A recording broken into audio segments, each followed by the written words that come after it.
हनुमान जी समुद्र लांघकर जब लंका पहुंचे तो का समय था।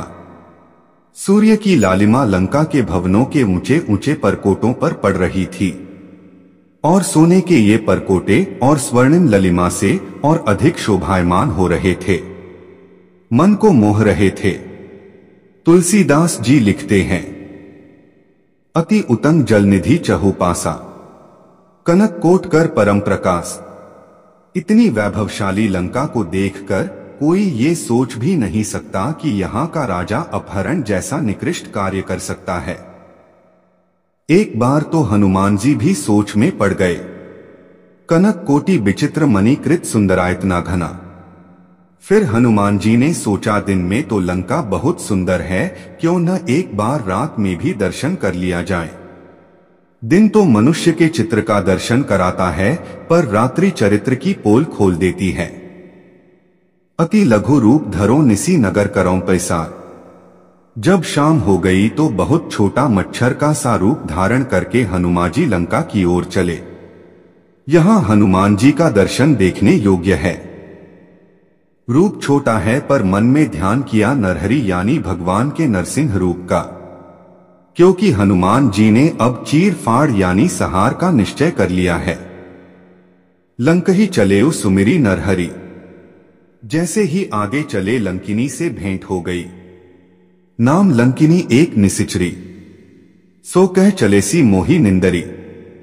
लंका के द्वार पर लंकिनी नाम की जो राक्षसी रहती थी, एकदम बोली, अरे मेरी अवहेलना करके बिना मुझसे बिना पूछे कहां चला जा रहा है। हनुमान जी जानते थे कि द्वार का पहरेदार न केवल स्वामी भक्त होता है अपितु बड़ा बलशाली भी होता है। पर हनुमान जी चुप रहे, कुछ बोले नहीं। इस पर लंकिनी और भड़क गई और बोली, जाने ही नहीं मरमु सठ मोरा, मोर आहार जहां लगी चोरा। अरे दुष्ट, तू जानता नहीं जहां तक जितने भी चोर हैं वे सब मेरे आहार हैं। इस पर हनुमान जी मन मन कहने लगे, अरे मूर्ख, दुनिया का सबसे बड़ा चोर तो लंका में बैठा है और तू यहाँ बातें कर रही है।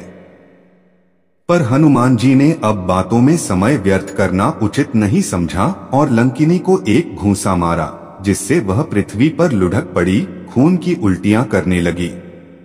नीचे गिरे गिरे हुए उसने कनखियों से ऊपर हनुमान जी को देखा, थोड़ी संभली और हिम्मत करके उठी। पुनि संभारी उठी सो लंका। पर ये क्या, लंकिनी प्रति प्रहार करने की बजाय हाथ जोड़ने लगी और विनय करने लगी। जोरी पानी कर विनय सशंका कहने लगी, जब रावण ही ब्रह्मा बरदीन्हा, चलत बिरंच कहा मोही चीन्हा। रावण को जब ब्रह्मा जी ने वर दिया था, तब चलते समय उन्होंने मुझे राक्षसों के विनाश की पहचान बता दी थी कि बिकल होसी तै कपी के मारे, तब जाने सु निसिचर संघारे। जब तू बंदर के मारने से व्याकुल हो जाए, तब तू राक्षसों के कुल का सहार हुआ जान लेना। अब देखिए कि हनुमान जी ने लंकिनी को कोई परिचय नहीं दिया, कोई अपने आगमन का कारण नहीं बताया, पर संत के एक मुक्के ने लंकिनी की बुद्धि को पलट दिया। भगवान राम की कोई कथा नहीं सुनाई, पर वो राम को याद करने लगी और अपने सौभाग्य की सराहने लगी। तात मोर अति पुण्य बहुता, देखेओ नयन राम कर दूता।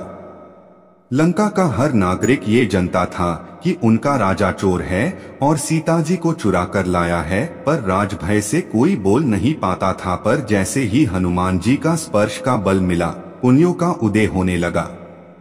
ये ही सब लोग अपने राजा को अपराधी मानने लगेंगे और लंकिनी अपने भी आप को भाग्यशाली मानने लगी। बाधक से साधक बन गई। जो अब तक हनुमान जी को दुष्ट कह रही थी, तात पिता कहकर संबोधित करने लगी। रोकने की जगह मार्ग लंका का बताने लगी। लंका में प्रवेश पर स्वागत करने लगी, कहने लगी, आइए आइए, इसे अपने श्री राम कौशलपुर नरेश का ही राज्य समझिए। प्रबिसी नगर कीजे सब काजा, हृदयम राखी कौशलपुर राजा। लेकिन हनुमान जी में अभी भी कोई अभिमान नहीं है। वे अभी भी छोटे स्वरूप में ही है और लंका में भगवान श्री राम को याद करके ही प्रवेश करते हैं। अति लघु रूप धरेऊ हनुमाना, पैठा नगर सुमिरी भगवाना। हनुमान जी जो भी कार्य करते हैं प्रभु को साथ रख कर करते हैं। क्या हम भी ऐसा कर सकते हैं?